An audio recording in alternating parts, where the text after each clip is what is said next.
Hey, good morning, everybody. Hello and welcome in. It is Longshore and McKnight, presented by Bud Light. Easy to drink, easy to enjoy. I am here at Stivers Chrysler Dodge Jeep Ram in Prattville. Barry's got the Troy baseball hat on today, and I believe Hattiesburg, Mississippi is the location. Am I right? Still in Hattiesburg. I've been doing every show this week on the road, every one of them. Final game of the regular season for Troy men's basketball. John, we're getting to that time of the year. Yep. The Troy Trojans end the regular year tonight at 7:30 against Southern Miss here in Hattiesburg. A win and a James Madison loss, and Troy will end the regular year with a championship, a co-championship. At the very least, Troy is able to get into the Sun Belt tournament with a bye all the way to the quarterfinals. So there is that. It's that time of the year. It's the end of February. Yes, end of the month, John. Yep. And I see you working. John, I'm in Hattiesburg. John is live at Stivers Chrysler Dodge Jeep Ram, Cobbs Ford Road, Prattville, Alabama. End of the month. We always tell you those great deals at Stivers maybe get a little bit better, maybe at the end of the month. I'm not promising anything, John, but your chances are really, really good that you can get the car of your dreams at a really, really good price. Well, you're spot on there, Barry. And by the looks of my calendar, today is the last day of the month. So you need to act today. That's why we're here on a Friday, beautiful day to come out to Stivers Chrysler Dodge Jeep Ram, because today is the last day of the month, February the 28th. So take advantage of incredible deals. They want to meet and exceed those sales goals, which they do. And of course, they pass the savings on to you. So go ahead and slide that piece of paper across the desk and say, this is kind of what I'm thinking about for that vehicle. I like your chances today, because at Stivers, price sells cars. And they've got an inventory larger than anyone else here in the Tri-County area when it comes to Chrysler, Dodge, Jeep, and Ram. And of course, we're in Alabama and Northwest Florida's largest volume Ram dealer. Barry, how do you think they become the largest volume Ram dealer? By selling cars at really, really good prices, making the car buying experience easy. People don't want to do things that are hard if they can help it. They don't want to have to spend an entire day sitting in a showroom or in a finance director's office trying to make their deal on a vehicle that they were excited about at 9 o'clock in the morning, but here it's 3 o'clock in the afternoon, and they've still got people sending them papers they've got to sign. Come on. And when they do sign, they're on the hook for what they probably feel in the back of their mind is thousands of dollars more than they really had to pay. Well, at Stivers, you can save thousands, and the process itself is really pretty nice, to be honest with you.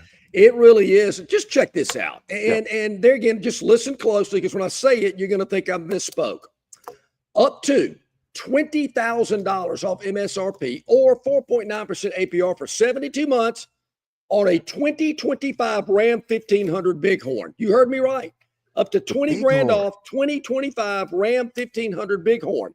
Up to 17 grand off 2024 Ram 2500 and 3500 pickups. Barry, that's, a little extra heavy duty. You need, a little bit more power, a little bit more load factor. They got those for you as well.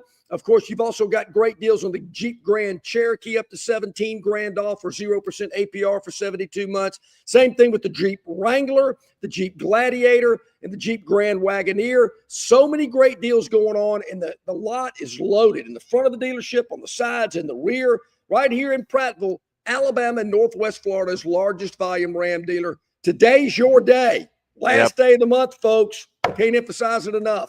It's also another reason why they are Alabama and Northwest Florida's largest volume dealer. They've got a lot of volume. They have a lot of cars out there. They've got yours. Go by and see them. That's where Johnny is today. I'm here in Mississippi for our final show of the week. And, John, I got to tell you, we've got a pretty nice weekend of college basketball to look forward to. Pretty good weekend coming up. Both Auburn and Alabama are on the road. They're not at home tomorrow. Number 1, Auburn is at number 17, Kentucky. That's noon on ABC. Number 6, Alabama at number 5, Tennessee. Both clubs are 23-5 overall. That's at 3:00 on ESPN. Also going to be a heck of a game. Tennessee's inconsistent. I mean, they're really good defensively. Alabama is not, but both of these teams can score with anybody. Tennessee, a little bit more inconsistent in their scoring. Believe it or not, it's hard to imagine somebody more inconsistent in scoring than Alabama is, but they're playing in Knoxville. We're getting down the stretch. Both of them should be really, really good games tomorrow. Of course, Auburn and Kentucky, that's on ABC at 12 noon. Should be a great one there to kind of kick it off.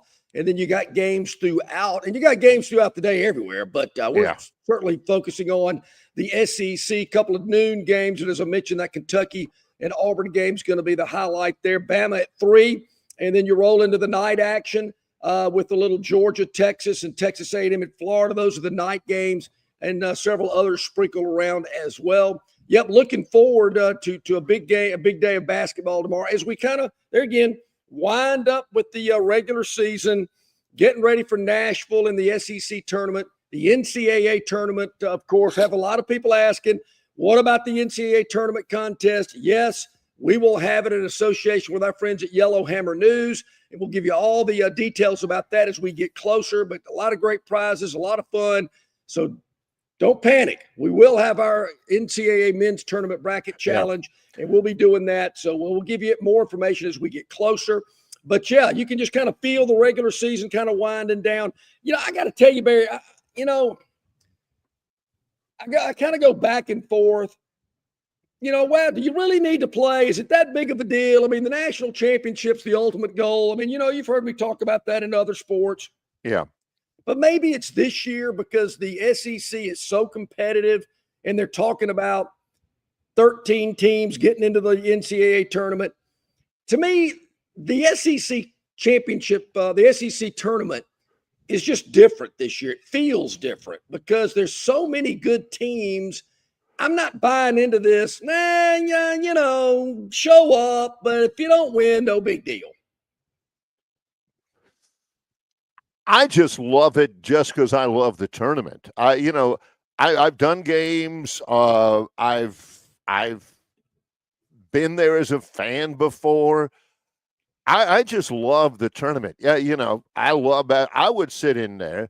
Surprisingly, John would not when we were covering it. Especially the time we were at the Georgia Dome, and it was kind of like doing an outdoor tournament because the place was so big.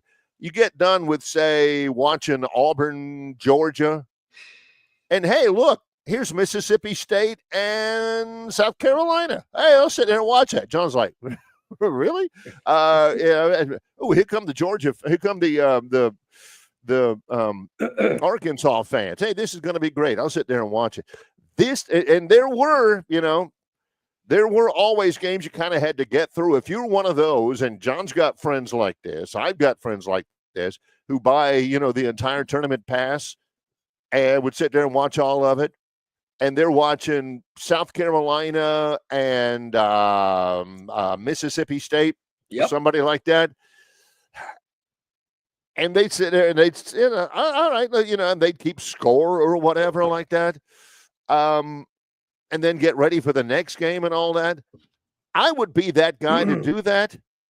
But at that point, especially on the first day when you got like 4 games, John, that if you're going to get to the semifinals and the finals where you have the Tennessees or you have the Kentuckys or you have, the Arkansas back in the day when they were really rolling, you had to get through a Mississippi State, Georgia. There were a couple of clinkers in there. This year, John, every game is going to be good. I'm with every you. One of them. Yeah, I'm with you. I can remember days going to the tournament going, we're watching this game. These teams are terrible. There's nobody there. It's like you could hear people on the other side when they played it inside the Georgia Dome. It was a huge mass place. And you could the bounce of the balls echoing off the roof and whatnot.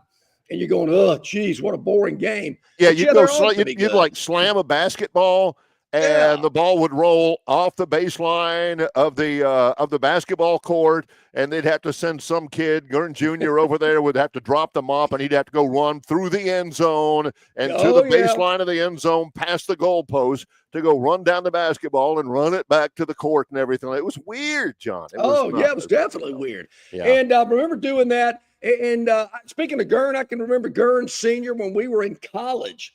We'd be zipping off to some beach or whatnot. And in the first part of spring break, Gurn, with his father and brother, they'd go to the tournament. And they'd spend like 3 days watching every game at the tournament. I remember going, "You're doing what? What? Whoa. This is all Gramps Gurn's doing. This all began with the grandfather. This all makes sense now. You can spend 3 days, and they used to play it in Lexington and in Nashville. They played it at Memorial Gym, and they played it in Atlanta. I want to say they played it in New Orleans as well a time or two. Yeah. But anyway, he would do that, and I'm thinking, huh, really? Wow. But once I went, I kind of went, yeah, okay, this is pretty cool. Yeah, as long as you can still go to the beach for spring break a little bit. Anyway, that was the deal. Oh, heck yeah. But there's a lot between now and now and then. Basketball all over the place. There are games tonight. This is what we did. Again, Hattiesburg, Mississippi yesterday. Had a little shoot around last night with the Troy basketball team. And then we went out to a sports bar to eat dinner. Yep. And we had our own room and everything. It wasn't totally sequestered or anything, but it was over, and where they have all of the TVs, and we're sitting here eating. I'm sitting at the coach's table. The players are at the players' tables over there. And on the big screen, you had the NBA. Oh, yeah. I didn't check to see how the Phantom did in his dog. We'll do that in about an hour. Yeah, it was an NBA game. They had the Nuggets and the Bucks. That one, they had Wright State versus Cleveland State. They had that one. And they had Alabama versus LSU in women's basketball on. And so more of the guys, the players, they're all about the NBA. They're all watching. They're all watching Giannis, and they're watching Jokic and all those guys in the NBA. Coaches are watching, and coaches and me, we're watching Alabama versus LSU in women's basketball last night. Stop you right there. I've seen several chats already this morning about that. I've gotten a text. I've gotten a text this morning about it. The game seemed to have gone into overtime. It did. Only question I got, did a fight break out? Because there's way too much talk about this game. I'm thinking, ooh, maybe there was a rumble in Baton Rouge last night. Tell me more. Well, LSU has been all that. Their coach, Kim Mulkey, is one of the great coaches in college basketball. They came in number 7. LSU was like 27-2 against Alabama. Christy Curry has been doing some work lately, John. Hey, Greg, Alabama came in 22-6, I think. Something good. Alabama's having a really good year in women's basketball. And this is why I think some of the guys on TiderInsider.com were following. They have on their team one of the all-time great women's basketball players in Lady Tide history. Oh, boy. Her name is Sarah Ansley Barker, and she scored like over 1,200 points. She's Jay Barker's daughter. You want to feel old? Jay Barker's daughter is a phenomenal basketball player at the University of Alabama. She had a big game last night against LSU. Does Barker have 2 daughters? Because hasn't this young lady been playing college basketball for like 10 years? I don't know. I know. I was wondering the same thing. Wasn't she at Georgia at one time? Yeah, it's my understanding. Yeah, unless he's got another daughter. I got to admit, I haven't followed Alabama women's basketball probably as religiously as I should or whatever. But turned out to be a great game. She had 21 points, 5 assists, 5 rebounds. Ended up fouling out in the game. Alabama wins it in overtime. Whoa! She fouls out. Oh, love it. Even more. Okay. I was about to say, that doesn't seem very ladylike. She's fouling hard and hitting people and all that kind of stuff. Yeah. Who they play next? I'm going to make sure to write a note. There you go. Catch the fever here, John. Catch the fever. Yeah. So it was a big win for Alabama. It was a really good game. And, I thought it was kind of a big deal. I mean, I'll watch women's basketball, but the coaching staff was watching it. I mean, and they're not hanging on every basket. You dig into your chicken wings and you look up and you say, hey, oh, man, they're leading this one by whatever or something. But then this morning, TighterInsider.com, those old geezers were all about it, man. They're all saying, oh, I can't believe that they called that moving screen on Sarah Ansley Barker and over one of the worst calls I've ever seen. And I'm like, all right, guys, beautiful. Way to go. The Crimson Tide ladies, their regular season ends this weekend. For everybody in the SEC, they play at Oklahoma on Sunday, and then they go to the SEC tournament, which I believe this year is in Greenville, South Carolina. It usually is lately. Well, Bear, I don't want to talk too much about this particular subject because, believe it or not, and this happened before this game even tipped yesterday, I believe Lady Hoops is a category on the Victorland 777 topic list. Hey, well, Alabama right now, they are 10-5. It's a really good league. They're in 5th in the SEC. Texas, South Carolina is always good. They're champions. LSU, Kentucky, then Alabama at 23-6. Yeah. What's that you're asking? How are the Lady Aubs? Well, they lost yesterday to Georgia to drop to 3-12.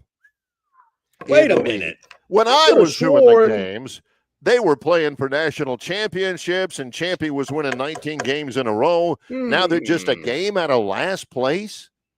I recall reading one of Phillips' columns maybe a year or so ago. He was so excited and positive about the future of Lady Aub basketball. Has he written anything today about it? Let me go check during the break. I can't believe you're on the air and you've got to ask whether Philip has written anything today. Normally, John is all on it. So there you go. I'm going to check that out during the break. Yeah, me too. Bet on him. Okay, Bear, I'm here in Prattville at Stivers Chrysler Dodge Jeep Ram. It is the last day of the month. Advantage Car Buyer. Go ahead and make your February by getting the absolute best deal. End of the month, always Advantage Car Buyer, Alabama's largest volume Ram dealership. Alabama and Northwest Florida. Nobody does a better job. Nobody sells more than our friends here at Stivers. Come by and see them here today. As we do head to break, Bill in Baltimore wants to know, do I smoke a cigar if Alabama beats Tennessee in basketball? Bill, I actually smoked one last night. I'm already ahead. I'm already feeling good about the Tide's chances. Well, that's not really why I smoked it last night. It was just a nice night outside. I sat it on my veranda, watched Jesse Waters, and had a cigar with the scotch. It was great. Yeah, and rejoiced in being an American. John has days like that where he just says, look at me, huh? Did anybody think, is anybody out there having as good as I do?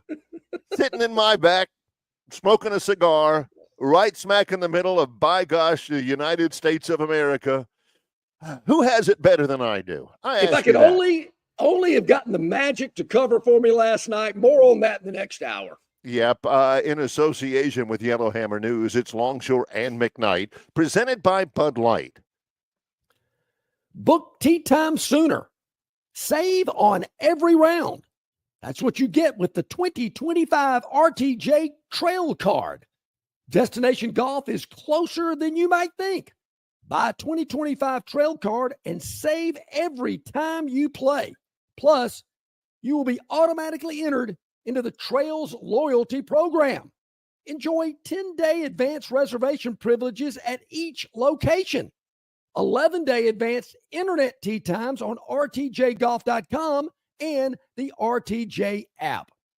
Enjoy the benefits of a 2025 Trail Card. It makes for a great stocking stuffer, and you save on every round you play in 2025 on the Robert Trent Jones Golf Trail. In sports, if you think joy only happens after you win, think again. Look at the world's most successful athletes like Serena Williams, Brooks Koepka, and Alex Morgan. They don't spend all their days grinding away. They take time to enjoy themselves, like getting together with friends over a Michelob Ultra, because they know that happiness is the key to winning, and that joy is the whole game, not just the end game. Michelob Ultra. 95 calories, 2.6 grams of carbs. It's only worth it if you enjoy it. Enjoy responsibly. AB Michelob Ultra Light Beer, St. Louis, Missouri. Phoenix Physical Therapy is ready to help patients recover, recharge, and rise. They develop a customized therapy plan for each patient to get them back to enjoying their favorite activities. Their experienced team is committed to providing exceptional care in a professional environment. Whether you're looking to prevent or treat an injury, recover from a recent illness, or recuperate from surgery, schedule an appointment with our clinic and take advantage of our physical therapy, athletic training, workers' comp, and employer solutions service. Experience elevated physical therapy today. Call Phoenix Physical Therapy at 239-9316. That's 239-9316.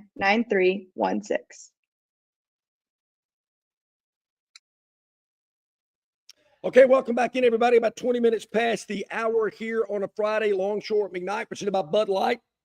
Easy to drink, easy to enjoy in association with our friends at Yellowhammer News. You can check us out at yellowhammernews.com. We're streamed there. You can check us out live. There's a write-up every afternoon about what we did on the program that day with some video content. Also on YouTube, Facebook, X, Instagram, Spotify, all over the place. Check us out where it's the most convenient for you. Hit that like button. Hit that subscribe button. Very important. We really appreciate it. Barry, some emails early today, Longshore and McKnight at gmail.com. Our man Mark giving us some NFL Combine info, a big day for us, a couple of Auburn and Alabama players, and Coach getting on me about women's basketball. Number one, I think John does this for effect. They're not the Lady Aubs. They're not the Lady Tide. Stop texting me about that. Look, I know. I've called those games on radio. I've called those games on TV. I've called Auburn versus Alabama before. I've called Alabama women's basketball games when they're not playing Auburn. I've called Auburn women's basketball games when they're not playing Alabama. I know. You don't have to tell me that they're not the Lady Tide and the Lady Aubs. The NFL Combine, the scouting combine went off yesterday. They've been going on, but at first it began with all of the, the interviews. Yep.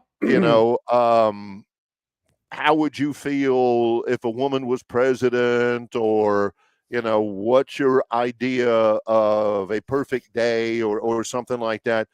Yesterday, they actually got on the field and they ran the 40-yard dash. And, John, they carried it on the NFL Network. God bless those guys who would call 58 or 60 40-yard dashes. Hey, here goes tough. Fred Smith. He is 6'6", 340. Let's watch him run a 40-yard dash. Yeah, he's still going. Yeah. I guess you got to do some work like that to work your way up to maybe, I don't know, where you want to be. You got to do 40-yard dash stuff on the network. But I do see there again, based on the email, and I actually saw an article about this as well. I mean, how do you write an article about it? But it's been done about the NFL Combine, and obviously some former Auburn and Alabama players really can run fast. For what that's worth, I mean, speed is important. Athleticism is important. It's not the most important thing out there. Mark emails us. Again, it's Longshore and McKnight at gmail.com. The NFL Twitter account, at NFL, posted that Alabama's Jihad Campbell showing he's one to watch. Ran a 4.52 40-yard dash time, which is good. It is good. Some of those, I got to be honest. I got to tell it like I see it. Some of those Alabama linebackers, John, this past year could really run. I mean, they covered so much ground to miss a tackle. It was unbelievable. I mean, you got guys who, I'm serious. You got Alabama linebackers who literally could go sideline to sideline and miss the tackle.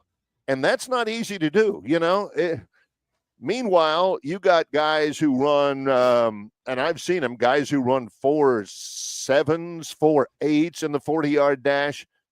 But when they're there, when they get there, the guy's going down, Which would it's not the most important thing. Man, he has shown he's one to watch. He ran a 4.52 40. And all you coaches out there, coach who just emailed, you know what to. But can he tackle? Once you get Does there, he hit someone? what are you going to do? When you get Yeah. there, what are you going to do? Auburn's how about- Eugene Asante kicks off the linebacker 40s with a 4.48 Man. 40-yard dash. Second fastest, I'm told, Barry. Yeah. Second fastest for the linebackers, Eugene Asante. Yeah. Just for technicality. Yeah. Is Tennessee's women's basketball team still known as the Lady Vols? Yes. Yeah.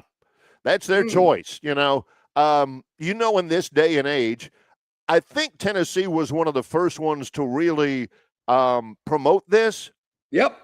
In this day and age, you can call yourself whatever you want to, and the society has to agree that if you call yourself that, that's what you really are. I've told John before, I'd like to be known as the King of England. That doesn't mean I am. But it's like, that probably started with Dr. J. I mean, he's not really a doctor, but we call him Dr. J. Oh, Dr. Pepper, I don't even think he was I think he just ran a drugstore. But I anyway, think you're right.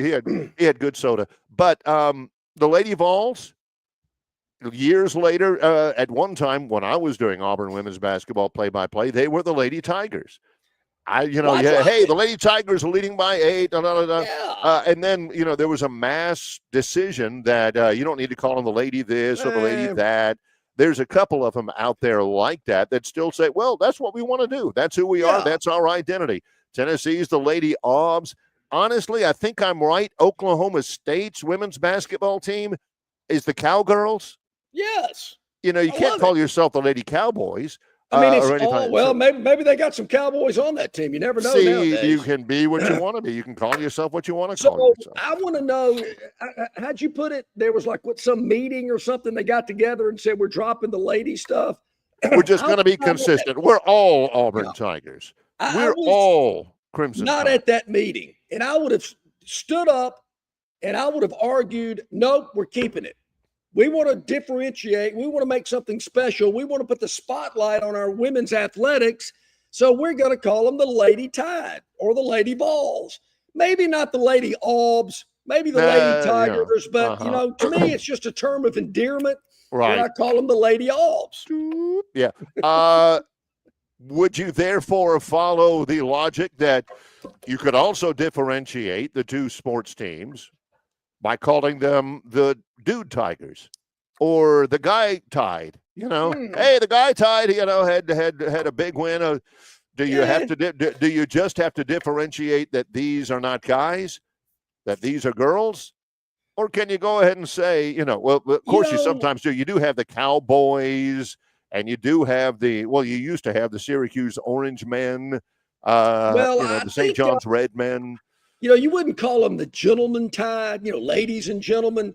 But, ladies, you want to recognize ladies for being ladies and, the beautiful people that they are. And, I just think it kind of gives that, I don't want to say feminine touch because obviously they're playing a physical, hard-fought game and they sweat just like men do. Yeah, Sarah Ansley Barker fouled out last night. John's like, awesome. Love it. Hey, okay. Girl after my own heart. They can still put on a prom dress and an evening gown. Put makeup on and act like a lady, if you will. So I kind of like when my daughters played athletics, they'd come home sweaty and smelly, but they could take a shower and put on makeup, do their hair, and look like little young ladies. Yeah. So, I like the Lady Tide. I like referencing them as ladies. Just, kind of my little thing. I'm not trying to do it to, be a smart aleck or a smart ass. Well, maybe I am, but who knows? Now, but on the same line of John saying, oh, they're still young ladies and everything, even though they get after it and knock the snot out of each other on the basketball court or whatever. Coach, he checks in, Longshore and McKnight at gmail.com. He says, good morning, men. Barry, this is when John goes on a rant about how much did that women's basketball game trip cost the football program's budget. John believes that SEC women's basketball should play all their games at the Ed Teague Arena behind Garrett Coliseum. That is from Ooh. Coach. I Yeah, don't you think- look at the schedule. If women's basketball plays, South Carolina and LSU are two teams that have won championships in this league lately. And they're playing at, they got a game at the beginning of the year against UConn or something. Who pays for them to go all the way up to Connecticut? I did a national championship game on radio one time between Auburn and Louisiana Tech. Yeah, in Tacoma, Washington. In Tacoma, Washington. Look at the face. Look at the face, huh? Tacoma, Washington. Who pays for them to go all the way out to Tacoma, Washington? Hope the NCAA picked up that tab. Yeah. Well, so, Coach, you're not wrong. But hey, they're ladies. You want to be able to admire them in their cocktail dress, John says. But you spend extra money on them? What are you doing? That's football. Well, I'm glad Coach brought that up, Barry. That's going to lead us into a topic I want to get to today. Yeah, right. The cost of winning. The Athletic has done a in-depth piece on what it costs to win. And they talked to several coaches, administrators, athletic departments. One of these deals where we're not going to tell you who we talked to. We're going to keep their identity a secret. Right. But they told us what's going on. And there were several sections of it that really caught my attention. One of them, Coach, kind of deals with what you just brought up. We'll touch on that when we return. It's we're not going to read the whole thing to you, but kind of point out some of the high points and kind of discuss that of maybe where we're heading and what college athletics is going to look like from a revenue distribution standpoint. Which is going to be a thing. We might as well discuss it when we come back because it's going to be a huge discussion in the summer and in the fall from here on out. We need to get out in front of that one. John Longshore is at Stivers Chrysler Dodge Jeep Ram, Cobbs Ford Road in Prattville. I am in Hattiesburg, Mississippi, in association with Yellowhammer News. This is Longshore and McKnight, presented by Bud Light. Why Hands? At Hands Heating and Air, you get this area's highest ranked service provider with 24-hour repair service, no overtime charges, and their same-day service guarantee. Plus, instead of other companies' 30-day repair warranty, Hands gives you a 3-year repair warranty. Hands Heating and Air is here for you 24/7, 365. And service is not just something they do, it's their way of operating, for you in mind. All of Hands employees are trained to adhere to this standard. They work hard to ensure that this standard is maintained, and they are constantly looking for new ways to better serve you. Call Hands Heating and Air today at 508-5382.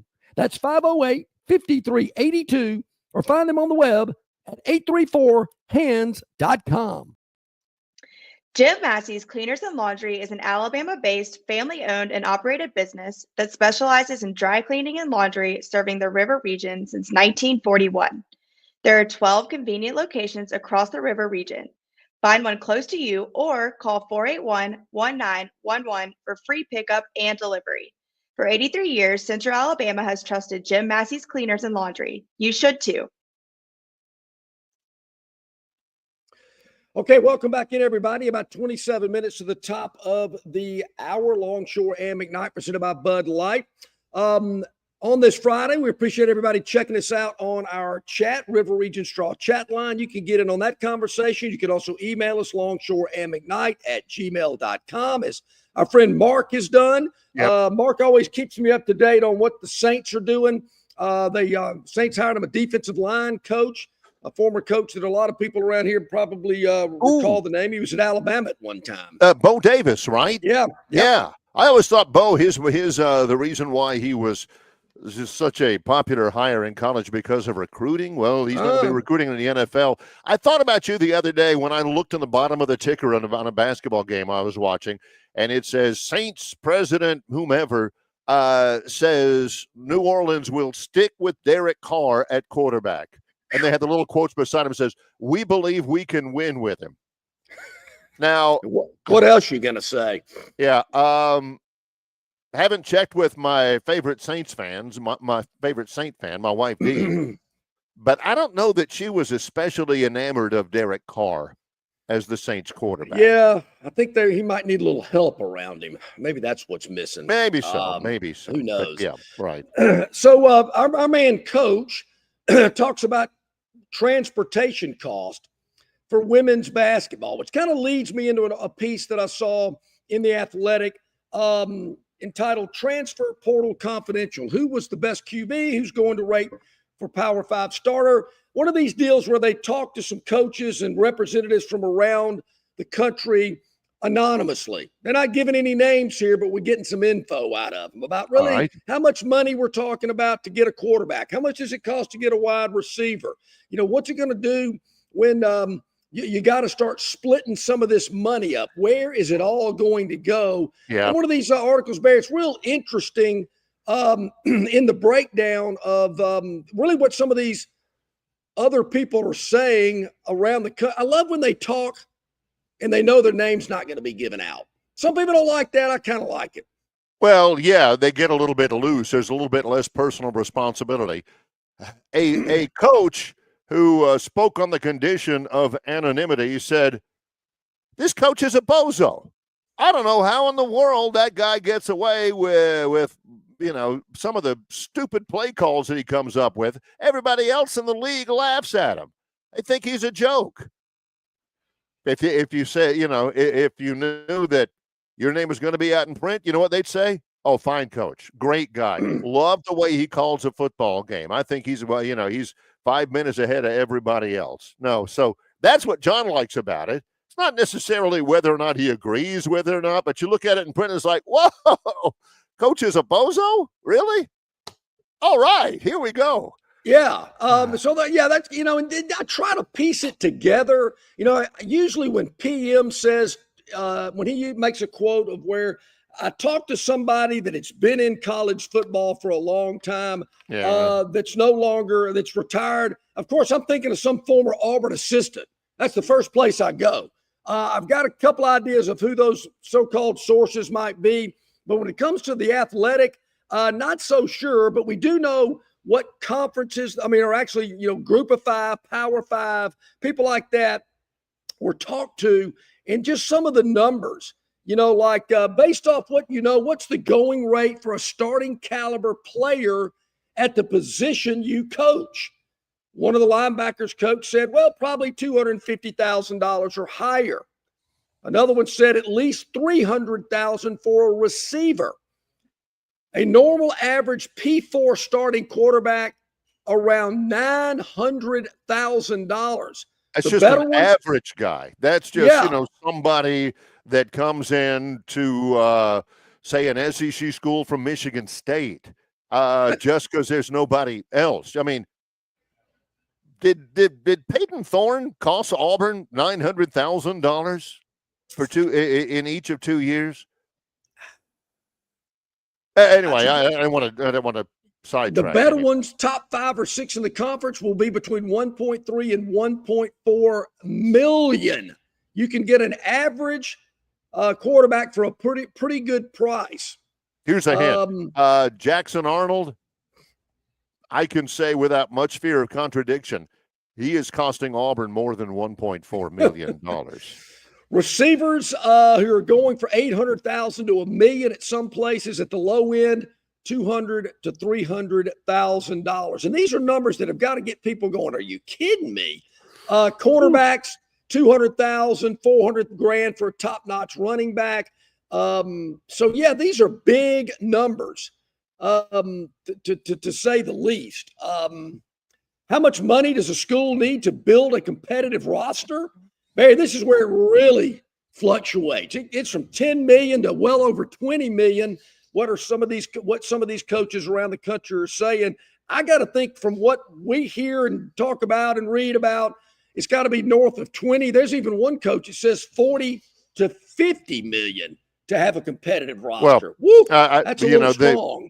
The standard bearer in that is, I would love to know how much Ohio State paid. They win a national championship. Those guys, as I understand it, all were students at the Ohio State University. I suppose they took classes. I don't even know that you have to anymore at those kind of places, but if they spend, $30 million or whatever on a football team, that's a good investment, right? You are the national champions. You get, all the pride from your alumni and donors and stuff like that. And you get, all of the run and the accolades and everything like that. The thing is, John, if Ohio State made the decision within the hierarchy of the chancellor's office or whatever, that, by gosh, we're going to win a championship in the 2024 season. I don't care how much it costs. You guys figure out who you want, and we'll figure out how to pay them, right? And you win the national championship, and you hoist the Crystal Trophy, and you get all of the accolades and all of the positive things. But you know what? You got to do it again next year. Is that sustainable? Can you pony up an extra 30 or 40 mil every year?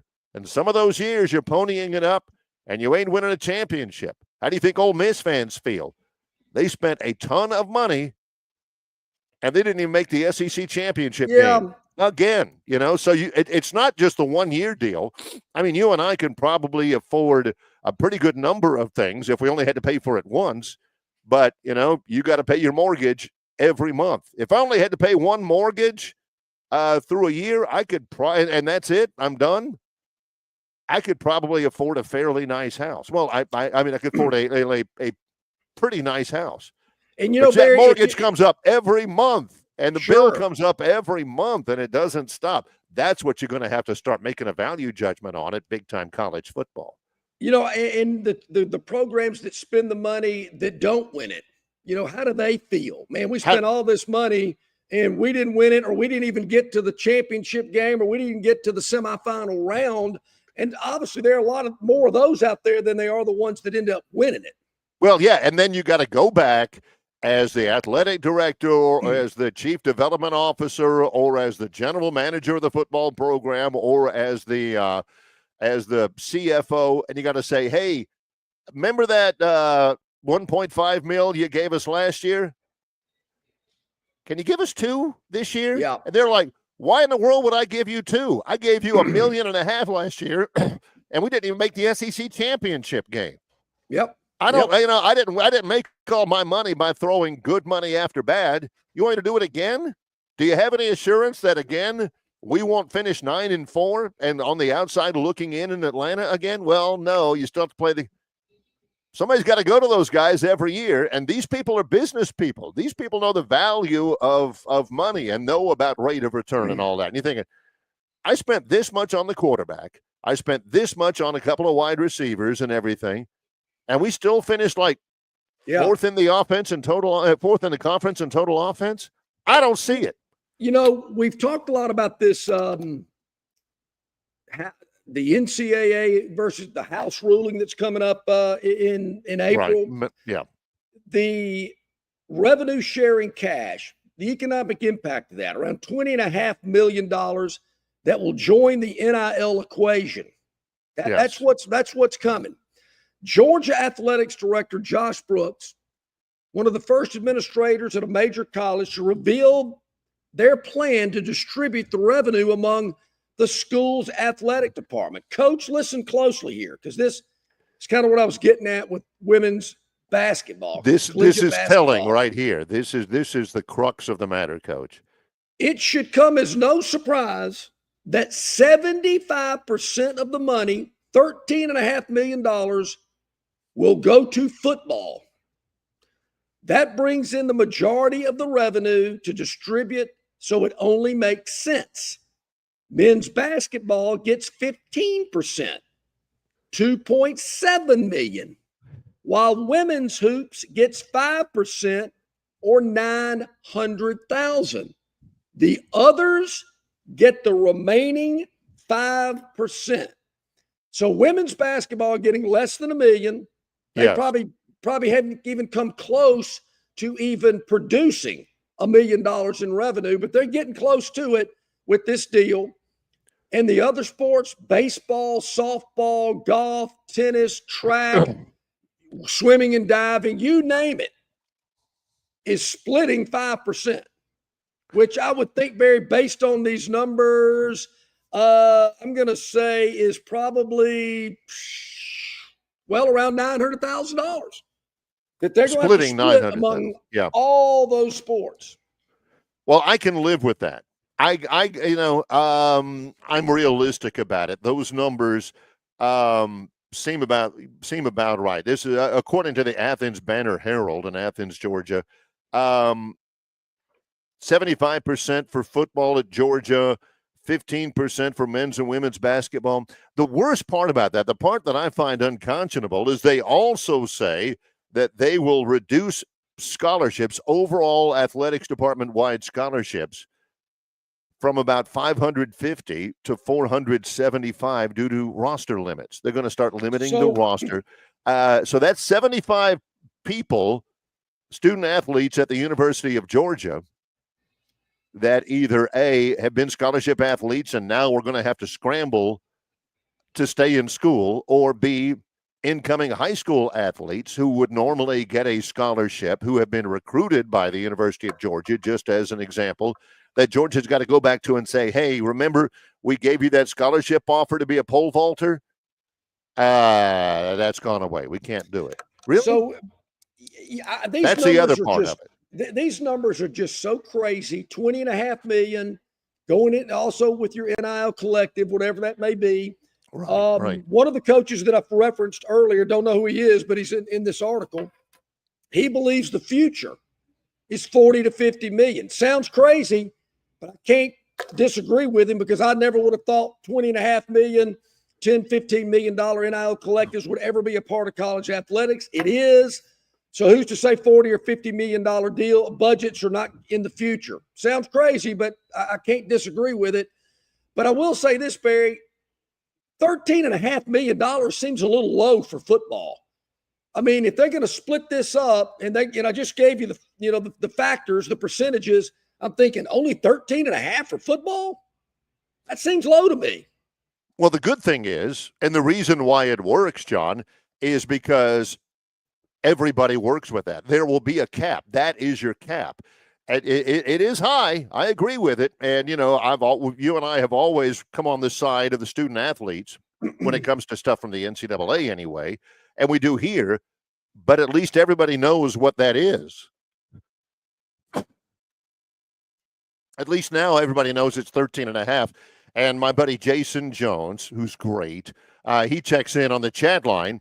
And Jason, of course, is with Trojans Together Collective.com at Troy. He's part of the NIL Collective at Troy. He says those revenue share numbers that John just gave, he says those revenue share numbers are great, but realistically, there will be maybe 30 FBS schools who can afford $20.5 million annually. See, that's the other point about it. It's not everybody gets $20.5 million. It's just $20.5 million is the cap. And that's what is kind of concerned me from the get-go. There's only about 20 or 30 schools, whatever, however many they'll be, the big boys, if you will. Yeah. And they're going to separate themselves from everybody else. What happens to the Sun Belt, the Mountain West, the MAC, whatever? These group of 5 schools, how are they going to be able to compete? Are they going to have to do their own thing? Because I'm still hearing more, even though if the SEC and the Big Ten want all these playoff spots and they want this, that, and the other, I'm still hearing talk about them eventually breaking off from the NCAA and doing their own thing.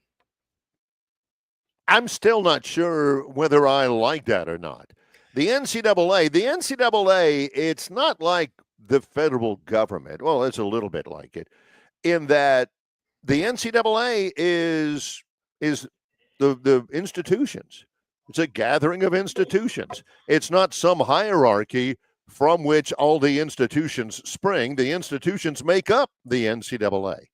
Now, it's difficult this day and age for the NCAA to administer college athletics because it's so much different. Jason also points this out in terms of the money being given out.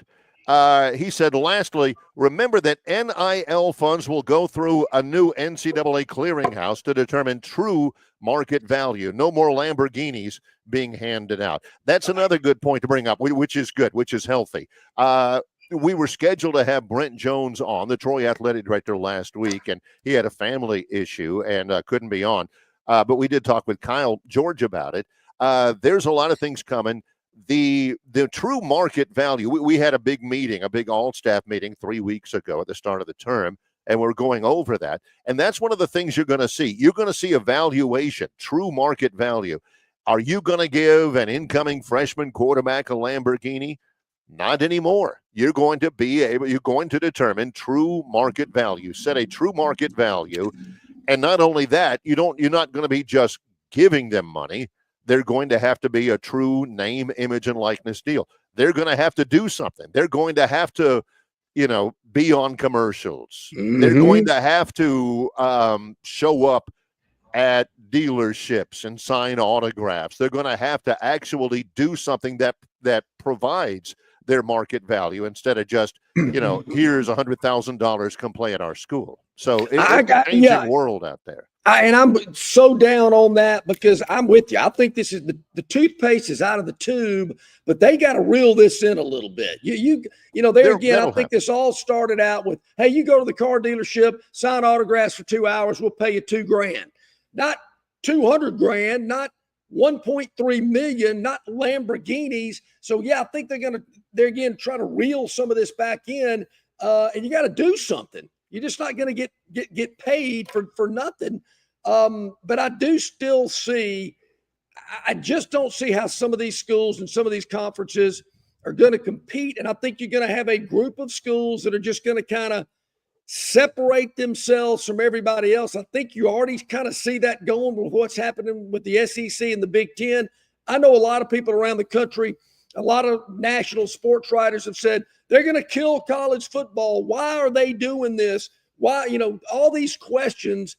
But, there again, they're looking out for themselves. And the television networks are spending a ton of money. These schools feel like they can generate the revenue needed to kind of separate them and put them on a different level. And, yeah, does it hurt other conferences and other schools? I don't see how you say it can't. But I guess there's got to be a plan in place, and I'm sure there's people in boardrooms meeting all around the country of what are we going to do if these two leagues go do their own thing. Meanwhile, we're talking about heavy, futuristic, solid, real issues with the NCAA, and we're talking as informed as we can with some great stuff from our chatters. And the response we get, Robbie says, if Texas and South Carolina each win on Sunday, a coin flip will determine who's the number one seed for the SEC women's tournament. Texas and South Carolina split the regular season. Appreciate that, Robbie. Thank you very much. See, that's what makes this program so unique and special, because we can hit you with the hard-hitting topics of the day, get a little back and forth going, get you thinking, kind of thinking to yourself, and then boom, Robbie hits us with the coin flip. You know what's coming next? Probably something from Dennis Mitchell about a wrestler that maybe passed away in the last 24 hours. Where are you going to get that anywhere else, folks? Right Nowhere. Right here. One of my best buddies ever in the history of my life, Gunnar Whetstone, checks in. We know Gunnar. Everybody loves Gunnar. Sure. He says, can't you guys stay on all day until it's time to go to the Troy baseball game this afternoon at Riddle Pace at Doubles Alley? And it shows us a picture. He's watching us on the big screen down in Troy, Alabama. Well, technically, kind of, aren't we on all day? I mean, we kind of are, but it's kind of, it's a 2-hour loop. So you can loop us, just continuous loop there. Yes. You can watch us all day long. Yep. And he's done that before. I'm fairly certain. Stay with us. We're coming back to get to the top of the hour into our first hour of our Friday show. Again, John Longshore's on location. He is at Stivers Chrysler Dodge Jeep Ram in the preferred community, Prattville, Alabama, on Cobbs Ford Road. I am in Hattiesburg, Mississippi. Troy basketball tonight at 7:30 against Southern Miss. In association with Yellowhammer News, it's Longshore and McKnight, presented by Bud Light. Hey, joining us now is Marianne from Marguerite's Exquisite Jewelry, 8163 Vaughn Road in Pepper Tree. Hey, Marianne, what's going on this week out at Marguerite's? Hey, well, again, it's another great week at Marguerite's. I have another bit of scenery in front of me. It is our laser engraving machine. It's a new addition to Marguerite's. If you saw some of our specials over Thanksgiving and Christmas, that we had the engraved nameplates. We offer so much more than that. This really does open up a realm of possibilities for us to be able to customize pieces. Of course, we can personalize the bottoms of rings with wedding dates or anniversaries. We can do the great nameplates or the initial monogram necklaces. But we can also do Greek letters, and sorority recruitment will be coming up this summer. And it's just always just a great gift. Or graduation gifts. I know it's about to be March, so it's one of those things to kind of get on your radar for gifts. Cufflinks, you name it, we can do different vases or baby gifts. So this great piece of equipment, it's really big. It takes up like a huge portion of what used to be our break room, but we're just so excited about it, and we'd love to help you at Marguerite's personalize something for a gift. Beautiful jewelry items that are personalized, engraved just mean so much more. And that's what a full-service jeweler does at Marguerite's Exquisite Jewelry. As I mentioned, 8163 Vaughn Road in Pepper Tree. And, Marianne, you're open 7 days a week. So give us those hours of operation so our viewers and listeners can come by and see you. Mm-hmm. We're open 10 to 5:30 Monday through Friday, 10 to 5 on Saturday, and noon to 5 on Sunday. Wow. Fun times, exciting times out at Marguerite's Exquisite Jewelry. Go by and see all the great staff there for all of your jewelry needs. As I mentioned, a full-service jeweler. Thank you so much, Marianne. All right, welcome back in, everybody. Couple of minutes to the top of the hour. I'm here in Prattville at Stivers Chrysler Dodge Jeep Ram. Listen close because you're going to think I misspoke, but I'm telling you the truth, folks. Up to $20,000 off MSRP or 4.9% APR for 72 months.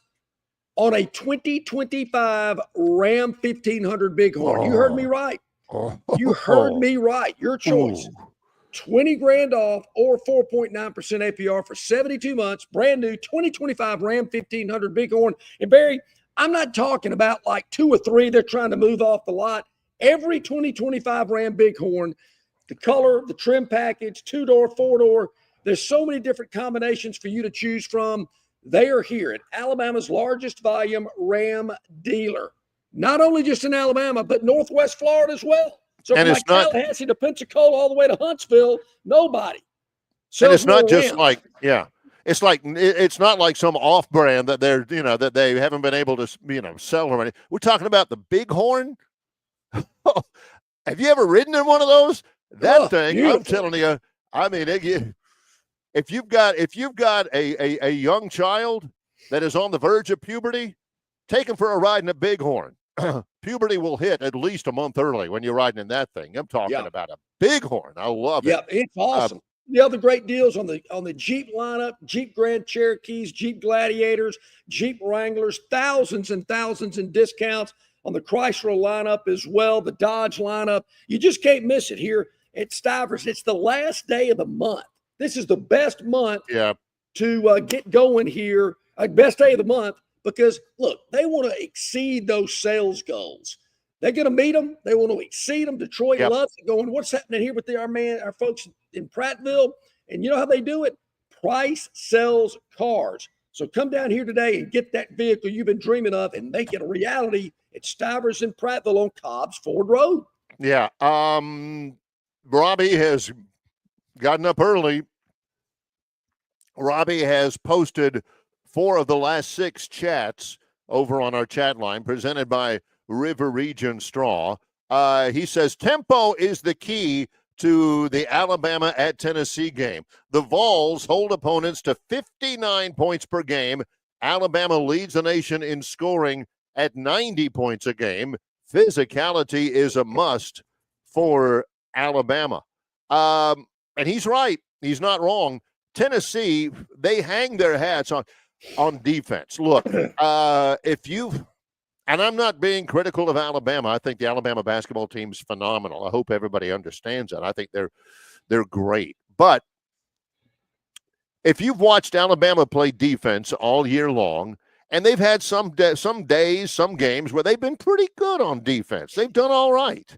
When they beat Mississippi State the other night, held them to 73. That was pretty good. Now, Mississippi State was kind of going through the motions late. But you think, Alabama basketball, they've had some pretty decent nights. Look, my eyes were open. Troy played at Houston in the first month of the season. Yep. And, I mean, you could barely take a breath bringing the ball up court. I mean, every inch of that floor was being defended for 40 minutes by Houston. That and Kelvin Sampson does that. This is Houston. Houston's top 5. Tennessee's the same way. Tennessee will get after. Now they're inconsistent scoring. They got 2 really good guards, including Zakai Ziegler, who's been hurt a little bit. When they're shooting it well, they're almost unbeatable. But one thing they bring every day is that kind of just incredible defense. It's going to take for Alabama on the road at a place where traditionally I'm being led to believe that the opposing fans don't like Alabama very much. They don't. You can confirm? Okay, Tennessee fans are probably going to be a little bit amped up because it's Alabama. You're going to have to keep your wits about you because you're going to have 24,000 fans wearing that god-awful orange, and they're going to be screaming against you. If you're a white kid, they're going to be yelling, shoot the whole time anytime you touch the basketball. But I'm telling you, defensively, Alabama better not crack because Tennessee is going to test their behinds. And don't forget, Barry, whether you go to the game in Knoxville or watching it on television or listening to Chris Stewart on the Alabama Radio Network, you're going to hear Rocky Top being played. Not just once, not just 10 times, all game. So get ready. They play Rocky Top over and over and over. Maybe you're more sensitized to Rocky Top because you hear it so much. But even if you say I'm not going to watch the national telecast or whatever, it's on ESPN. Yep. I'm just going to listen to Chris Stewart and synchronize it to my TV. Even with Chris and Brian Pasek in the background, you're going to be able to hear Rocky Top. Yes, because number 2, they play it really loud, and number one, they play it all day. I mean, Tennessee football completes. They convert a 3rd and 5 Rocky Top. Boom. Tennessee fans, they make a simple tackle, Rocky Top. Josh Heupel on the sidelines yells at a referee, Rocky Top. Can you just space it out?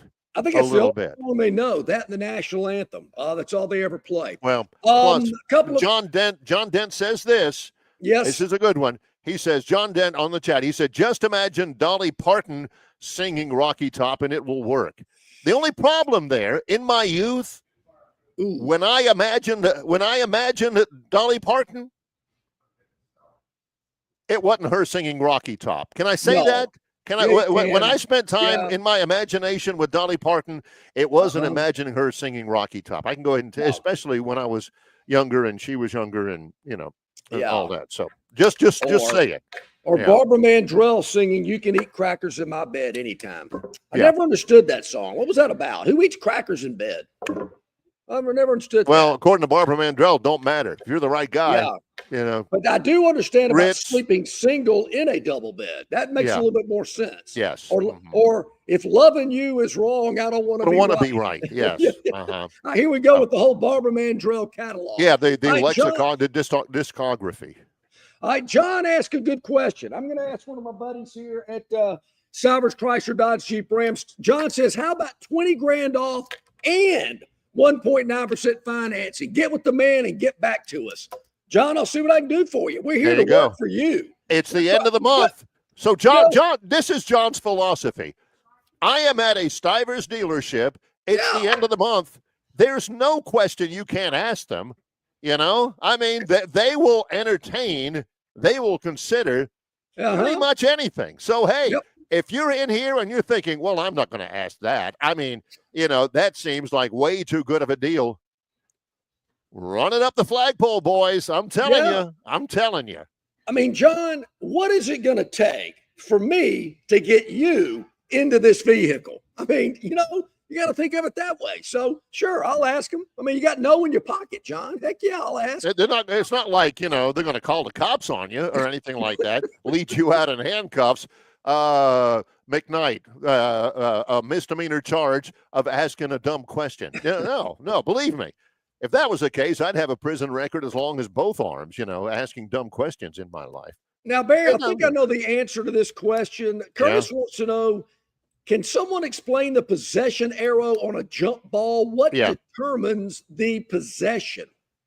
I like it. In the old days, you used to, every time there was a held ball or something like that, you went to either midcourt or you went to either free throw line, depending on which was closest, and you had to jump it up, which is fine. I don't, they have a face-off in hockey. The problem is sometimes when a 5'11" guard ties up a 6'9" forward, and you're up in the jump circle, and that 6'9" guy's looking down at you, and everybody's thinking, "Hey, no way this kid's gonna." And plus, it took extra time. If you win the opening tap, if you win the opening tap, let's say you're an Auburn fan. Auburn wins the opening tap. The possession arrow immediately goes to the other team. The next held ball, they get it. And then when that happens, and they flip it over again to that, and they do that the entire game. In the second half, it's whoever didn't win the opening tap. So they get it out of bounds in the second half. That's all. They just flip it depending on who won the opening tap in each half. It saves a lot of time. Speaking of saving time, there is a move afloat in the NCAA to at least consider not having the ending of a game like what happened with Texas A&M and Vanderbilt the other night. The word is, and somebody did the math on this, when Vanderbilt inbounded the basketball against Texas A&M with 3 minutes and 33 seconds to go in that god-awful game the other night, the final 3 minutes and 33 seconds took 40 minutes of real time. And, John, that just kills basketball. That just kills the interest in basketball. That, please. I mean, repeat that so our viewers and listeners can absorb that and digest it. It took 40 minutes to play how much? 3 minutes and 33 seconds. 3 minutes and 33 seconds took 40 minutes. 40 minutes of real time. Number one, who's going to sit there and watch 40 minutes to watch them play 3 minutes and 33 seconds? Not me. Number two, if you're ESPN, for instance, and you've got a full lineup, that just kills the second game on your deal. Sure. So what I do anytime something like that happens and you want to do something about it, I always go to the source who for some reason just seems to always be able to affect change in collegiate athletics. I go to John Longshore on that. They have solutions. Here's the number one solution. Easiest. Quit blowing the whistle. That was probably a foul, but I'm going to let that one go. Or just get the referees kind of out of the equation a little bit more, which means the easy solution would be go to quarters, because in quarters, you what happens is in halves take longer. There's no doubt about it. Doesn't seem like it would be because you take a break for a quarter, but halves, if you get, say, 5 fouls in the first 4 minutes, and then you hit the 7 foul limit with 10 minutes to go, John, that means every time there's a foul, clock stops, you're shooting free throws, sometimes 2. And that happens again and again. And you get to the end, to the final 4 minutes, and you're down 10 or 12. What are you going to do? You're going to foul to stop the clock. So they shoot. Maybe they miss. Number two is so if you go to quarters, that changes all that. You reset at the quarter, the foul numbers. Number two, John, is instead of the referees having full control over what they're going to look at on replay, You know, was his left big toe on the end line in possession of the basketball? I don't know. It don't matter because they're down 17. But That's we're right. going to stop and we're going to look for 5 minutes. That happened a ton in that Texas A&M Vanderbilt game. Instead, they're just going to run the game, and if there's something that maybe affects the game in some way, and it's a little bit ticky-tack, if the coach wants to challenge it, let him challenge it. You know, go to the NFL model, John, where you're not looking at was that really just a foul or was that intent? Should that be upgraded from a common foul to an F1? You know, let's take a look. And you're waiting. You know, just if the coach feels strongly about it, let the coach say, hey, wait a minute. I request that you take a look at that. And you have a limited number of those. And you just, you know, if you use them all, you're done. And then you can zip through a little bit quicker the last couple out there. But, man, it killed. You know, the other game, I think it was the second game of the day, Vanderbilt and Texas A&M. After that was over and they got to the next game, which was Kentucky versus somebody, that game already had less than 7 minutes left in the first half, John. Yeah. And that kills ESPN because all of those fans who are backlogged, you know, waiting like that tamale you had last night at the Mexican restaurant to kind of process it and get it through. By the time you're watching the game that you had been told was going to start at 8 o'clock, there's only 7 minutes left in the first half and you're already down 6 or whatever. They got to do something about it because, you know, they're losing me. And I'm just one guy in the equation, but, you know, I can't stand these constant timeouts, constant officials reviewing the play, going to the video monitor. I like it fast, and I get it. I know football has got, you know, down times as well. For some reason, I can handle that better than basketball. Maybe there's just so much. They're more in basketball. Too many. I want to see them play. So, yeah, go to the quarters, do something, you know. I don't know how you tell the officials, hey, don't blow those whistles as much. I don't know. Maybe you do that in the offseason. You show them some film and say, you know, that was a little ticky-tacky. Let those go. But we got to do something. I'm no genius when it comes to college basketball officiating. But Barry, back in my days, when I took sports officiating at the university back in the 80s, I needed an easy crit class. I wasn't calling a lot of fouls. I was letting them play. I mean, I had guys looking at me like, hey, man, you going to blow that whistle? I said, look, you play, I'll officiate. John's already looked at the syllabus, and his grade in sports officiating is in no way tied to the number of fouls that he calls. John, man, you got a B+. You might have gotten an A, but you needed to call more fouls. Nobody ever said that, you know? Hey. Now, Barry, I was a lot more technical in volleyball. You know, if somebody stepped over the line or there's something out of whack, I'd blow the whistle. You know, because you stand up on that podium and you go, service. Yeah. And if they served it before, beep, foul, ball over here.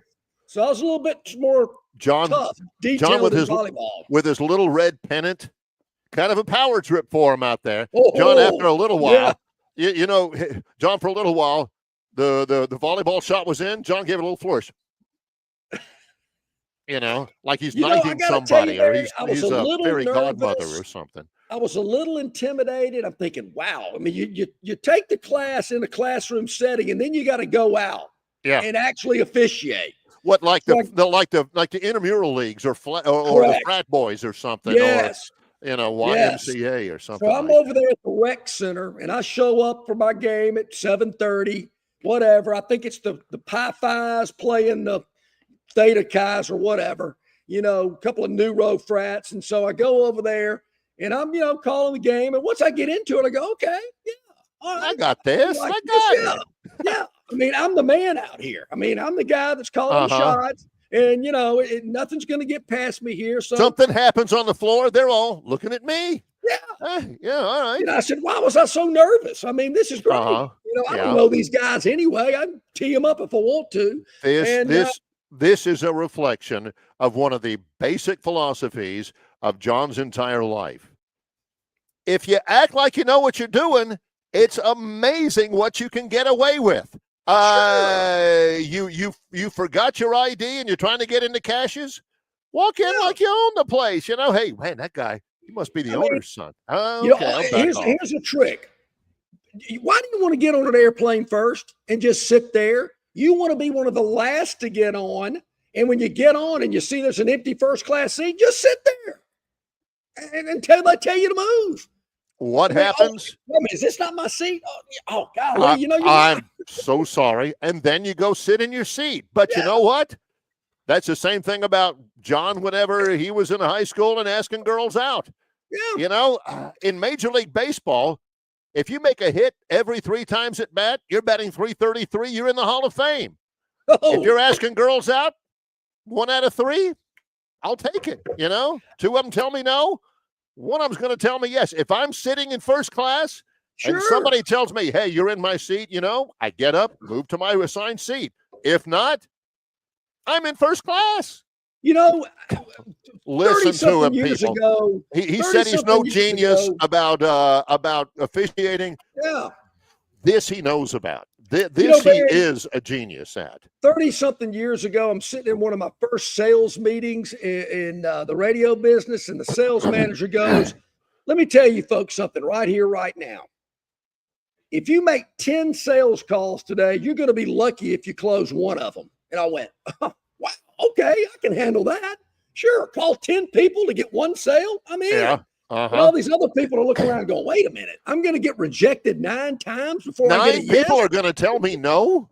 I don't want them to tell me no. Yeah, I'm thinking, I'm all in on this. This is great. Yeah, sure, I can handle those numbers. All right, when we get back, Barry, have you ever heard of something called returning production rankings? The old RPR?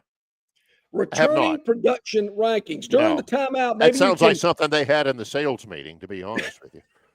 Well, yeah, no kidding. That's why some people didn't return. Yeah, because they had no production. They had no production. Yeah. Well, during the break, maybe you can quickly go over an article at ESPN Plus, which I know you're a member of, and you hooked me up on it as well. Bill Connolly wrote a piece, initial 2025 college football returning production rankings. I had never heard of it, Barry. I don't know if this is just a way to get people interested when there's no football going on, but the numbers look pretty good for SEC teams and some Sun Belt teams as well. We'll talk about it when we return. Look at John. Man, this is great. He's live at Stivers Chrysler Dodge Jeep Ram, Cobbs Ford Road in Prattville.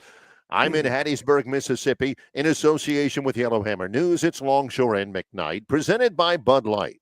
Don't miss your chance to win big at Victoryland Casino. Play the latest, hottest, most exciting games around with fun bonuses and big jackpots. Don't miss out on your free play. Stop by Player Rewards today and check out this month's exciting free play promotions. Come see why our players keep coming back. You'll have more fun at Victoryland Casino, where you can be a winner too. Victoryland Casino, located off I-85 exit 22, Shorter, Alabama. Must be 21 or older. All right, man, grab a Budweiser and take a knee. It is the best time of the year. It's baseball season. That means sunshine. It means behind-the-back peanut tosses. And it means sharing some cold, frosty Budweisers with your boys. Because there's nothing more American than watching America's game with America's beer. So let me ask you something. Are you ready to bring your A game? Are you ready to cheer every frozen rope down the line and amazing catch at the warning track? Are you ready for pitchers' duels and slugfests? Tell me, are you ready for the thrill of an incredible walk-off victory? I can't hear you. Are you ready for Budweiser and baseball? Then get on your feet, raise an ice-cold Bud, and let's make this season larger than life. Great times are waiting. Get some Bud! Enjoy responsibly. Budweiser Beer, Anheuser-Busch, St. Louis, Missouri. Local banking expertise, the newest innovations and technology, personal attention, genuine hospitality. It's all just part of the Riverbank and Trust difference.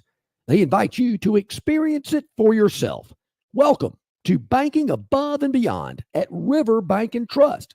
Locations throughout the River region, locations throughout the state of Alabama. River Bank and Trust. Okay, welcome back in. Glad you're with us here. About 20 minutes past the hour. Will Fisher from the Robert Trent Jones Golf Trail is going to join us in about 25 minutes or so. Before we get into this next topic, Barry, can you check a score for me, if you wouldn't mind? All right. Last night in the NBA, the Golden State Warriors were in Orlando to take on the Magic. Can you give me the score of that game? I can.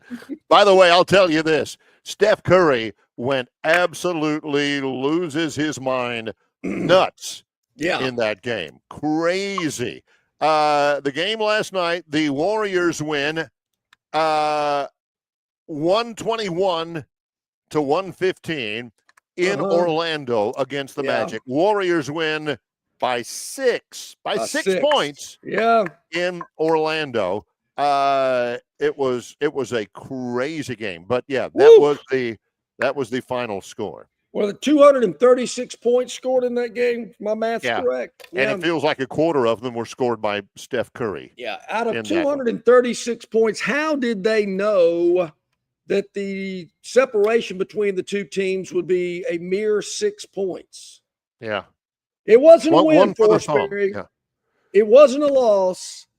We have a push last night. It's the first push of the year for the Phantoms Daily Dog. So we had 6 in the game with Orlando at home. We'll take a push. It is better than a stick in the eye. We'll take it as we move into tonight's action. And Barry, we're staying in the NBA. Love the NBA. All right. Yep. So we're going to stick with the NBA. Had a lot of college earlier in the week. Had that big win with Michigan State at the buzzer from 55 feet. Easy squeezy lemon peasy. No big deal. Yeah. We're going to go out to Los Angeles tonight. Thank you, Van Earl. Yes. This will be LA versus LA tonight. LA versus, and I believe the Lakers are the home team. Yeah. Playing in the same spot. It's still whatever they call the Staples Center these days. But yeah, Lakers are home. Lakers floor. They, depending on, and I think the Clippers are getting their own arena being built. It's almost finished, I understand. But they'll have the Laker floor. Will not be the Clipper floor on, tonight when you watch the game. ESPN 9 o'clock if you're interested. Okay. The Lakers are a 4.5-point underdog on their home floor. We're going to take LeBron in the group tonight, catching 4.5 at home against in-city rival LA Clippers tonight. Clippers might win this game. They're not winning it by more than 4.5. We're grabbing the 4.5. The Phantoms Daily Dog, the LA Lakers at home, catching 4.5 tonight. Point of order on this one. By the way, this is the Phantoms Daily Dog. Point of order. The Clippers, as of the beginning of the season, are playing in their own arena. That arena has opened. It's the Intuit Dome. And it is the owner of the Clippers is a guy named Steve Ballmer. He's like a triple super billionaire or anything. Oh, wow. The Intuit Dome for the LA Clippers is $2 billion, the most advanced arena ever built, all kinds of different stuff. So, yeah, it's in Inglewood, California, and it's only been open like right now. Inglewood is where SoFi is and all that kind of stuff. So the Clippers have their own place. This will actually be in whatever they call Staples Center now. It's the somethingelse.com dome out there. So Lakers are home I like dog that one, tonight. by the way. Yep. Lakers like are home dog tonight. A lot. One other quick note before we move into the recruiting production rankings. Barry, did you know, and if you didn't, thank you, Philip. I did not know this. Oh. Auburn and Kentucky have played in the regular season 51 times in Lexington at Rupp Arena. Yeah. I did not know that. Auburn's won twice. Won twice in 51 I tries remember in one regular of season action. I remember one of them because the guy who hit the shot in 1988 to win that game was a guy named John Kaler. Big old country boy for Auburn. He was from Tennessee somewhere. I can't remember, but he was a buddy of mine. And, a couple of years after that happened, we're sitting around at a place and, in a family thing with a lot of other couples and stuff. And a lot of couples there. And, he had the boiler by then and all that. That was one. That was in 1988, which was a long time ago. And 52. I don't think he had to buy another beer in Auburn for the rest of his life. And I didn't realize at the time, and he was kind of a minor celebrity. Hey, that's John Kaler. He hit the shot to beat Lexington in 1988. Nobody at the time, although some of them may have suspected it, that was going to be the last one they're going to win in Kentucky. And here it is now, 2025. True story. That's hard to believe. Yes, Sonny Smith did it twice. In 83, they beat Kentucky in Lexington 75-67. You mentioned the game in 88, 53-52 win for the Tigers. 51 regular season games in Lexington. Yeah. Kentucky's won 49 of them. Wow. Yeah. Somebody was asking me yesterday, do you think Auburn may look ahead past the Kentucky game in Lexington? And I said, well, considering they haven't won a game there since 1988, I would imagine Kentucky has their attention. Yeah. I would think they would too. What makes you think that Kentucky has a chance against Auburn? Well, it's been 37 years since Auburn's won up there. That may have something to do with it, I would say. So, Barry, this returning production index ranking is based on returning production, recent recruiting, recent history. Recent history. Yeah. Does that really have anything to do with what's going to happen this year? Some people say it doesn't. Some people say it does. Something about a perennial 8-4 team, something like that, I guess. So they came up with the full rankings, including Delaware and Missouri State. I'm glad to know they put those in the rankings as well. The Bears and the Blue Hens? Awesome. Yeah. Outstanding. So as I'm looking at these rankings, Barry, it's the same old, same old. I mean, it's the same teams. If you'd have told me to just take a chance, John, throw out 20 teams, these are probably the 20 I would have put in this initial 2025 SP Plus rankings. Ohio State, Alabama, Penn State, Georgia, Notre Dame, Oregon, Texas. It goes on and on and on and on. I know you're asking, where's Auburn? In the top 25 at number 23. How about that? What? Yep. Returning production. Auburn? Yep. Returning production, is that recent the good recruiting, news? and recent history. Is that the good news? So that kind of gives you some insight. But there again, as I looked at these top 20, top 15, top 20 teams, Big Ten, SEC, Notre Dame. It's the teams that are in conferences that want to go do their own thing. Now, the returning production, Auburn did beat out Indiana. They did. Who played in the college football playoff last year. Indiana, number 24. They beat Indiana just like they beat them in the 1990 Peach Bowl. Illinois, number 25. All right. Auburn fans, get your tickets. See? At 1-800-AUB-TICKS. I'm telling you. Alabama, number 2 behind Ohio State with a strength and production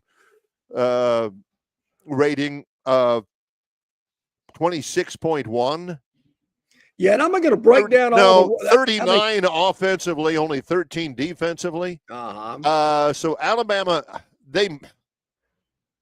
I don't get that because they lose their starting quarterback who played virtually every snap. They're going to lose a couple of linemen. I don't know. Maybe, Barry, maybe that just tells you something about that quarterback last year. Just saying. I see Troy coming in at 77 on this list. Yeah. I want to say I saw South Alabama was 62, and there was another Sun Belt team I saw on here before Troy, but James Madison in the Sun Belt is at 47. JMU. James Madison. Number 47, They break it down by conference. I'm sure you're probably won't be hard to guess what conference is in the top spot, the SEC at plus 14.9. Wow. Well, Big Ten at plus 8.3. 4 of the top 8 teams in returning production are from the SEC: Alabama, Georgia, Texas, and Tennessee. Ole Miss 9, LSU 10. So that's 6 of the top 10 are from the SEC and 7 of the top 12. I really enjoy How does it keep happening? I don't know. They get into another section. Sell. They're going Al Chervik on us.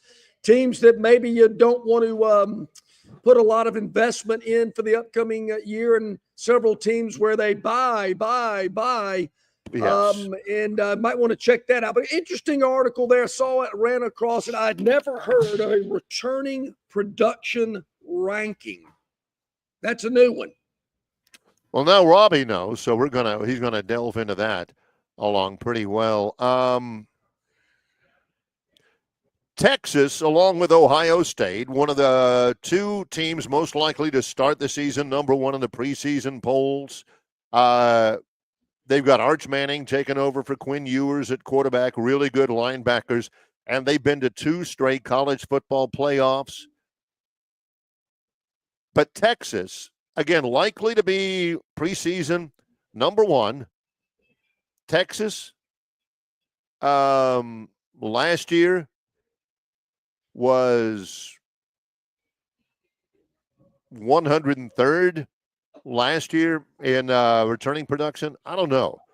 Maybe everybody likes Arch Manning or something like that. I wonder about that too. But as I looked at this ranking, what really caught my attention, this is what the TV networks want.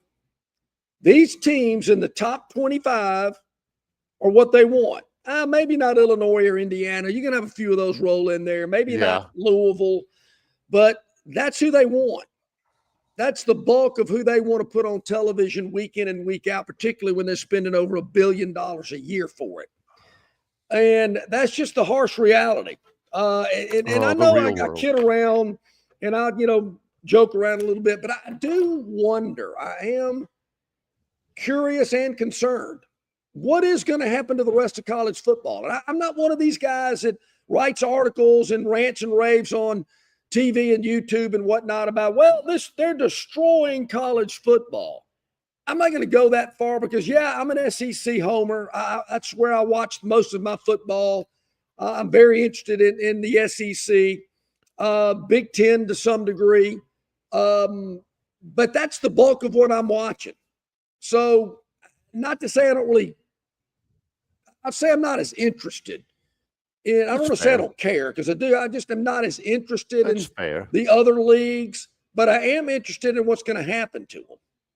And that's where I can't get a really good answer. I haven't got a good feel for what's going to happen in 26 and beyond.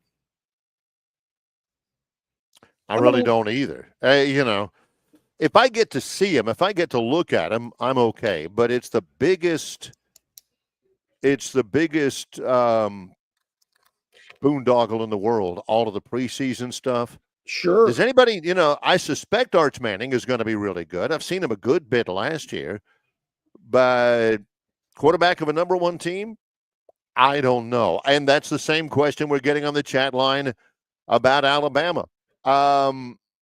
Shaker Jack says, should we be worried as Bama fans that Ty Simpson couldn't beat out Jalen Milroe last season?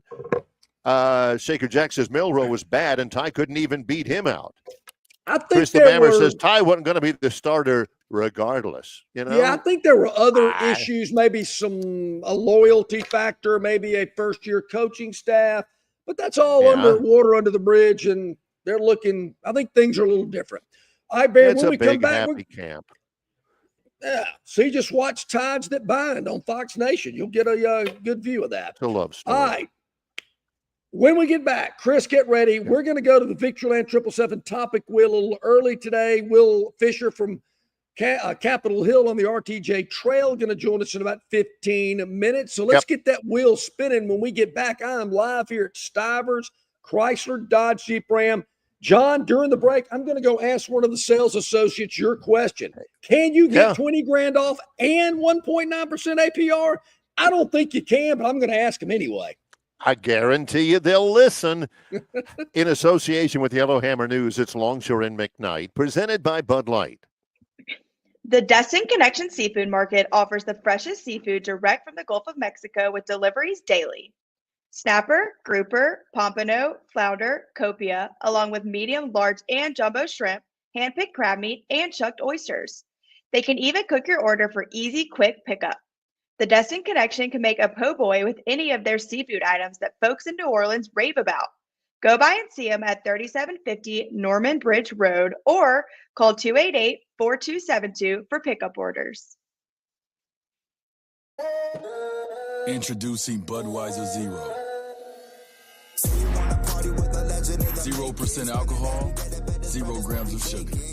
Full Budweiser flavor. A refreshing alcohol-free brew that tastes like the real thing. Budweiser Zero. 0 alcohol, 0 compromise. Jim Massey's Cleaners and Laundry is an Alabama-based, family-owned and operated business that specializes in dry cleaning and laundry serving the river region since 1941. There are 12 convenient locations across the river region. Find one close to you or call 481-1911 for free pickup and delivery. For 83 years, Central Alabama has trusted Jim Massey's Cleaners and Laundry. You should too. Okay, back at it, about 25 minutes to the hour of 9 o'clock. I'm here live at Stivers Chrysler Dodge Jeep Ram in Prattville, where Price sells cars. Last day of the month. You got time to come out and see our friends here at Stivers, Alabama and Northwest Florida's largest volume Ram dealer. You know why? Because they sell more Ram trucks. They sell them at the absolute lowest prices. Price sells Ram trucks here at Prattville with so many styles, colors, trim packages, 2-door, 4-door, 2-wheel drive, 4-wheel drive. They've got what you want right here now on Cobbs Ford Road in Prattville. All right, let's load it up. It is just quick glance. We got 5 topics. Correct. That we're going to get through on our Quincy's 777 Victoryland topic wheel today. Going to get here a little bit early. Chris the Bammer got in a little bit late. Yeah, his 9 chats all came late in the program. He says, do we get a wheel spin today? We've already talked a little bit about Philip Marshall. So, Chris, I hate it if you missed that. But, yeah, we have covered a lot, but not that yet. Let's go to the twist of the wheel. Yes. Got to be paying attention, Chris. Yeah, Gurn loaded up. Let's see what we got. Victoryland 777 topic wheel, spin away, and let's see what comes up first on the multicolored wheel. Woo, man, look at those colors. Okay, the green slot, it says time. That was a song by the Alan Parsons Project. I was just thinking about that. You're exactly right. Like a river. That's right. Yeah. To the sea. So I understand that we'll be springing ahead with the clocks on March the 9th. Seems a little earlier. I like it. We don't seem to have, I don't know if it's daylight savings or whatever they call it. A daylight standard or what. Standard. Wasn't there a move that we were going to do away with that? And we were just going to stay on the same time 12 months out of the year? Well, whatever happened to that? Why are we flipping clocks around? This is 2025. DJT, I know you're doing a lot of stuff. You got a lot going on. You're signing a lot of executive orders. This one should have, pardon the pun, trumped some of the other stuff that you're doing. You know, God bless my guy Tobias out in Arizona, because those guys have got it figured out. Sure. Arizona, except for a couple of the Navajo reservations that are out there that do believe in daylight savings time. Everybody else in Arizona says that's whack. Why are we doing that? No, we're going to have the same time all the time, every time, not moving. Why don't we do that? Yeah. DJ, let's get that moving. Next time we have Senator Tuberville on, we're going to ask him, because I want to say he was for that. He wanted to just keep the time at the same all year long.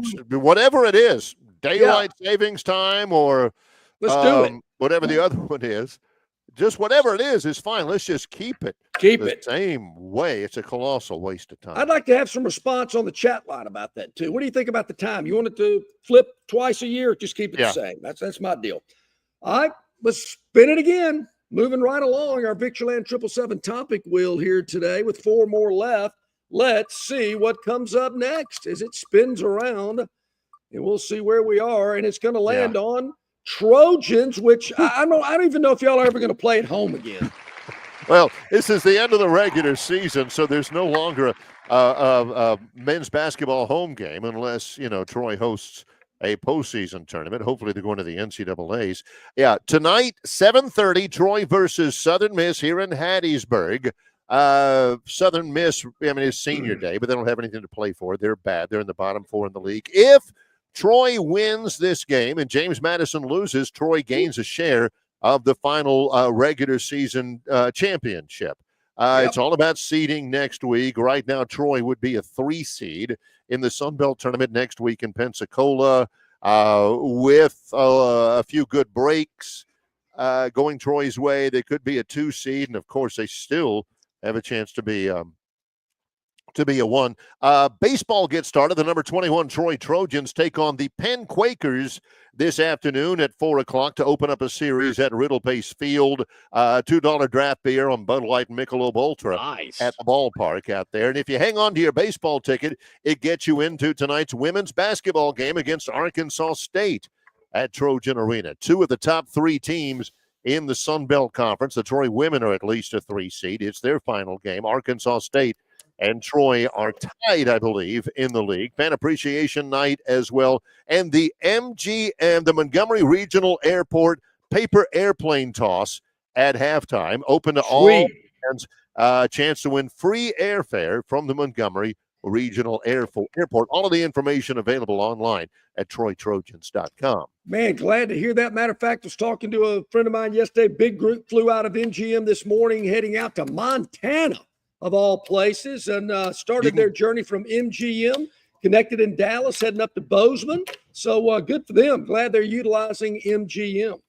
The more you use it, the better it gets. Got that right. Yeah, there you go. That's a good one. That's a good spin that wheel again, and let's see what's going on here on the Victoryland 777 topic wheel, and it's going to land on Diamond.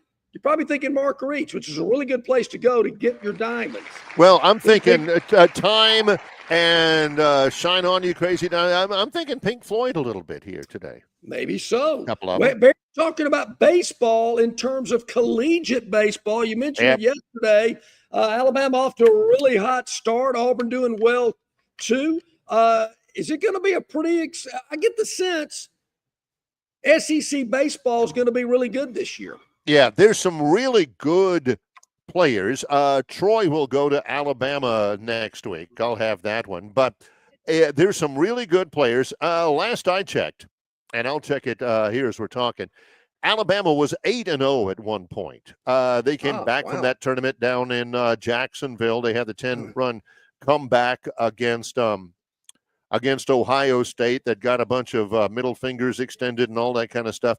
But the players to watch in these two, aside from some of the pitching, which is really good, the players to watch so far, for Alabama, it's a skinny shortstop who looks and plays like Derek Jeter. His name is Justin LeBron. You might have heard Travis Ryer talk about it. Travis was at that tournament down in Jacksonville. He's about 6'2", 6'3", weighs about 160 pounds, and he can hit it a mile. Alabama has started out the year 9-0 on the season. Auburn has started out 8-1 on the season. Auburn's best player, another great name, a guy named Ike Irish. So, there's some really good, compelling players. Auburn tonight is in Arlington, Texas for baseball. In the Amergy Collegiate Baseball Series at Globe Life Field, where the Rangers used to play, against Ohio State tonight. Auburn, Ohio State, actually at 4 o'clock this afternoon. Watch out, Stacey Danley, who once took a shot to the head against Ohio State in a bowl game. Auburn, if you win the game tonight, just shake hands, walk off the field, head to the dugout. Yeah. Don't give them the number 1 sign or anything like that. Don't no want to fingers. do that. Yeah. No fingers. Although some people associate Auburn with the middle finger ever since Twilita Ramsey graduated. Don't do it.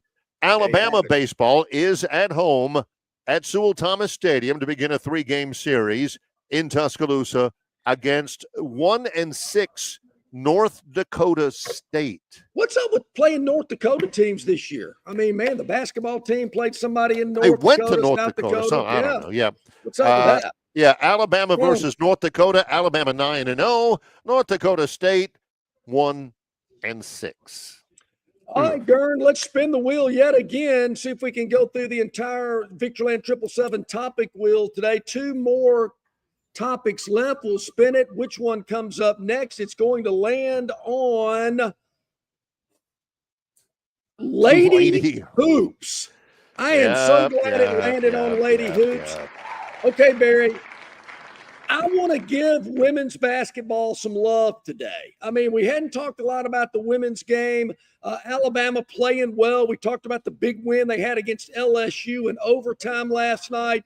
We know about South Carolina. We know about Tennessee, LSU, some really good teams in this league. Auburn kind of stumbling a little bit this year, but I'm telling you, the Lady Hoops has been exciting, and I'm looking forward to the tournament coming up. Yeah, the tournament coming up, Greenville, South Carolina, I think. Women's basketball, the regular season ends on Sunday. For men's basketball, it ends a week from this weekend. Again, Alabama, an overtime win over LSU, 88-85. Jay Barker's daughter, Sarah Ansley Barker, was terrific in that game as well. They beat LSU, who's only lost 3 times. Auburn, not so much. Auburn has a really good player, a transfer player, who's like a senior transfer. Name escapes me right now. She's averaging 22 points a game, and Auburn's awful in women's basketball. They're 12-16. The class of the league right now in the SEC, Texas and South Carolina, they're both 14-1 in conference play. LSU is 2 games back at 12-3 under Kim Mulkey. Then Kentucky, then Alabama and Oklahoma in a tie for 5th right now. Auburn's way down there. They're 3-12. They're not a factor. They won't last long. All right, just to make it official, Gern, let's spin the wheel one last time and see what this topic is all about. We'll spin it, see what we got, and it's going to come up, well, with, water. Water is wet. We do know that. Yes. I think Philip Marshall tells us that just about, or something along those same lines. Yes. In every one of his columns. I believe our planet is made up of over 70% water. Here's the deal, Barry. You go into a convenience store, and there's a whole display of bottled waters. What's the difference? Except in price, how is one bottled water like $2.50 and the other one's 99 cents? I go to Costco, I can get 40 bottles of water for less than $4. I go to a convenience store, it costs me $4 for one bottle. It's the same water. I mean, I don't get the deal on water prices. There's some old fogies out there who can't believe you charge for water anyway. I mean, you got a garden hose, right? I drink a lot of water. Hotel rooms, first thing I do every morning, I drink 20 ounces of water. You know where I get it? From the faucet. Yeah. And you know what? Faucet water, I mean, sometimes it's bad. There are some places in the state of Alabama where the tap water it tastes terrible. Terrible. Well, and the and I stay at a lot of hotels. I've been in a hotels all week this week. The tap water here at the Hilton Garden Inn in Hattiesburg, Mississippi, tastes to me just exactly like a $3 bottle of Fiji water. I got you there. It just does. Doesn't cost me a penny. When we grew up, outside playing in the yard, got hot and sweaty, you turned on the garden hose, let it run for a little while to get the hot water out. Oh, yeah. That's a key point. Same thing. Same deal. Same concept. When you live in Central Florida like I did growing up, and in the summer it's like 95 degrees and humid every day, you want to wash your dog? Let it run for about 2 minutes before you start spraying old Fido. Otherwise, that's right. Sorry. You don't want to scald your dog, believe me. Got to be doing that. And so we drink out of the garden hose. But I will say this, Barry, growing up, spending summers in Navarre Beach, Florida as a kid, that water down there didn't taste good. Something about the water in Florida just didn't taste as good as the water back home. You wonder where you get it from. Maybe just a little bit of salt water in it or something like that. Some places, Monroe, Louisiana, it's terrible. It's terrible. Yes. Gurn's got the water up there for us. Lead. Garden hoses usually left outside in unsanitary conditions. Gurn, I get it. All I know is when I was a kid and I was playing youth league football for the Palm Bay Falcons all those years, every one of us, we'd have this one water hose for like 40 kids, all in full pads, sweating like dogs. Every one of us shared that same water hole, healthy as a horse. Look at us. And these kids today got to drinking Capri Suns and Gatorade bottles. Yeah. They're weak. They're worthless and weak. The only water I know to avoid, and it's hard to avoid it, are some of the hazards at Capitol Hill on the Robert Trent Jones Golf Trail. You see them, you don't want to get in them, but they are there. And sometimes I just can't avoid them. You want to avoid that. We're going to talk with Will Fisher when we get back from our next break real quick. We're going to talk to Will about what's going on at Capitol Hill on the RTJ Trail. We're back with more right after this. John's in Prattville at Stivers Chrysler Dodge Jeep Ram. Will's in Prattville right now. Going to talk with him in association with Yellowhammer News. It's Longshore and McKnight, presented by Bud Light. Phoenix Physical Therapy is ready to help patients recover, recharge, and rise. They develop a customized therapy plan for each patient to get them back to enjoying their favorite activities. Their experienced team is committed to providing exceptional care in a professional environment. Whether you're looking to prevent or treat an injury, recover from a recent illness, or recuperate from surgery, schedule an appointment with our clinic and take advantage of our physical therapy, athletic training, workers' comp, and employer solutions service. Experience elevated physical therapy today. Call Phoenix Physical Therapy at 239-9316. That's 239-9316. Dixie Electric Plumbing and Air rallies for you. No matter the problem, Dixie will tackle it. Their licensed and trusted electricians, plumbers, air and garage door technicians are ready to win for you.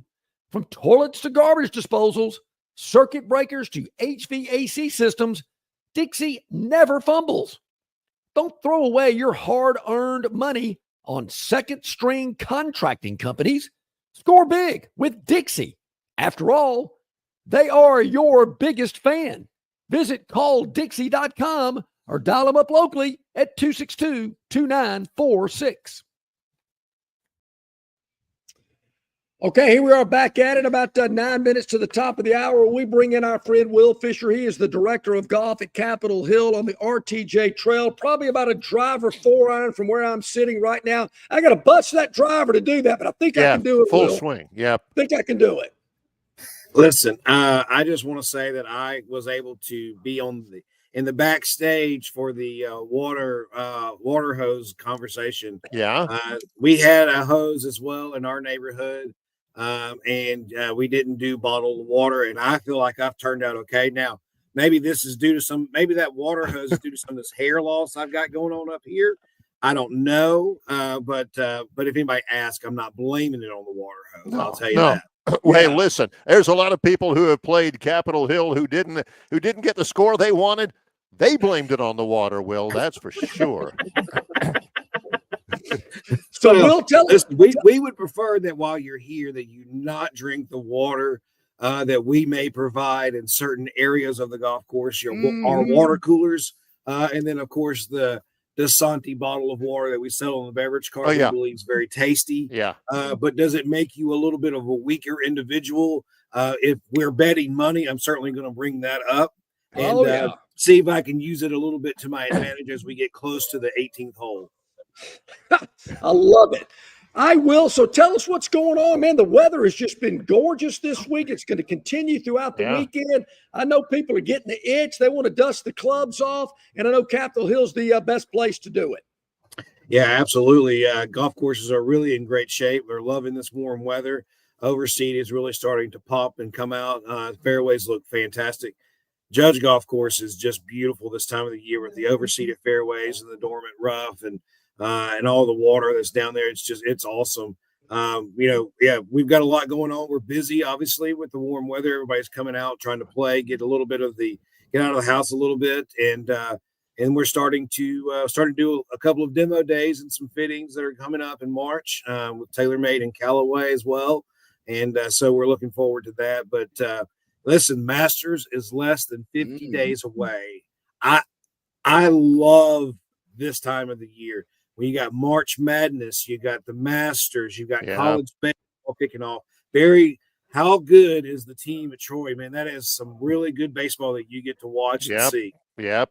Baseball is going on as well as one of our favorite times of the year. Right now, leading into the Masters, they had the Cognizant Classic.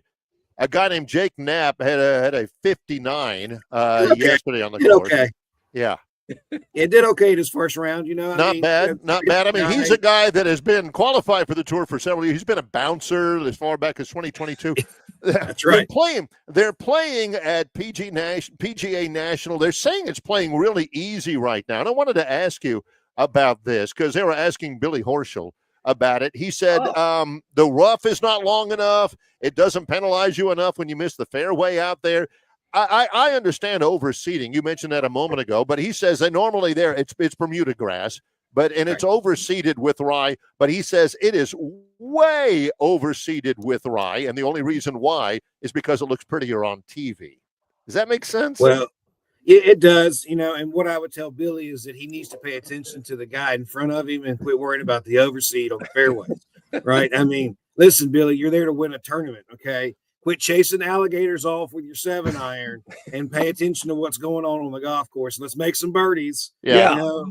Let's not be worried about what everything else is happening. You're right. Listen, if we were hosting the tour event here this time of the year, we would overseed everything.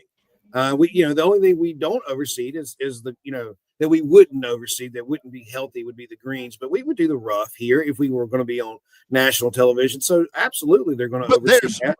But there's a ratio, right? I mean, he says they have way overdone it there. There's a ratio you guys adhere to. Yeah, well, when Billy wants to hang his agriculture degree or his horticulture degree on the wall and let us know what he thinks, then I'm all ears at that point. Yeah. But, my guess is Billy probably graduated from the University of Florida, prestigious, institution with a degree in bachelor's in art or something like that. So, listen, I was a college athlete too, Billy. I know what kind of classes you took.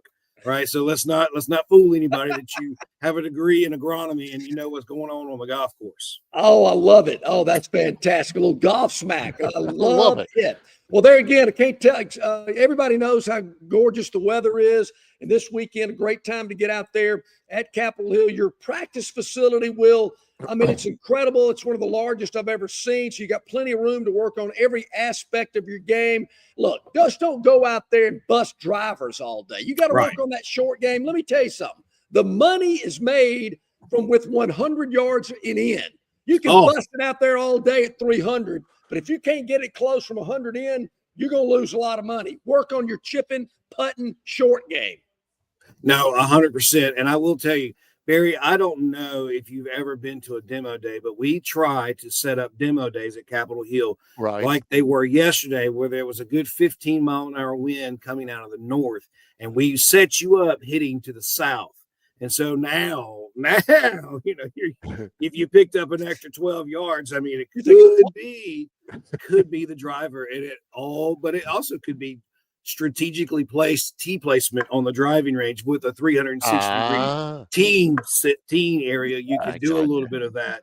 Yeah. But no, I totally agree, John. I think people don't do enough of the chipping, working out of the bunkers, working on the putt. I mean, if you could never miss a putt from 8 feet and in for the rest of your life, or average 300 yards off the tee for the rest of your life, the 8 feet and in putting would be where all the money would be made. Will, I can't tell you how many matches I've lost from people I'm out driving by 50 yards, but they ain't missed a putt yet.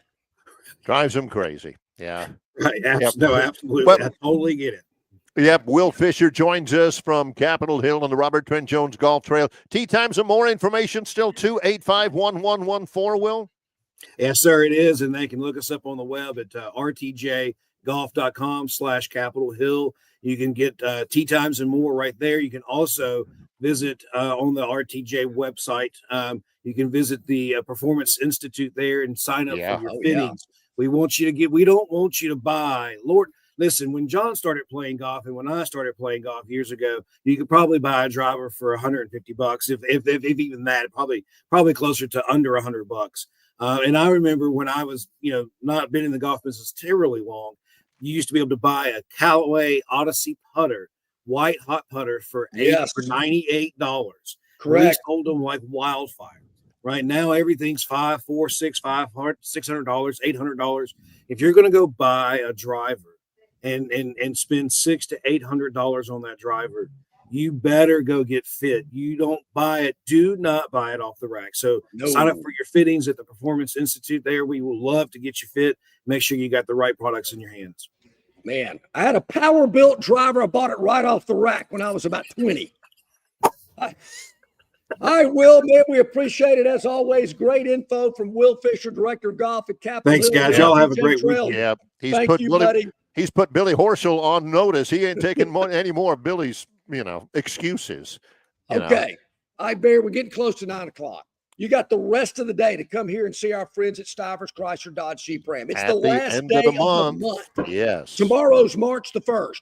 Get that deal done today. Advantage Car Buyer. They want to meet and exceed those monthly sales goals. How do they do it? By selling a lot of vehicles today. You tell them what you want to pay. That's going to be our secret. Price sells cars at Alabama and Northwest Florida's largest volume Ram dealer right here at Stivers Chrysler Dodge Jeep Ram in Prattville. Starting on Monday for a lot of the athletic world, it is the final week of the regular season in college basketball. For some other places, it's the start of postseason. We'll recap it all and preview it all on the Monday show with a lot of special guests next week. It's going to be a big week here on the program. And Bear, we're going to start off Monday with a very special guest at the bottom of the first hour. Lieutenant Governor Will Ainsworth is going to join us here on the program. So we're excited to talk to the Lieutenant Governor. And I'm sure our super fan, Josh Harris, will stop in sometime on Monday as well to kind of recap his thoughts about the sports weekend. Not sure he'll be in Canada, but he might. Yeah. Our thanks to Will Fisher for joining us. For John Longshore, I'm Barry McKnight, and our producer, Gern Jr. In association with Yellowhammer News, it's Longshore and McKnight, presented by Bud Light.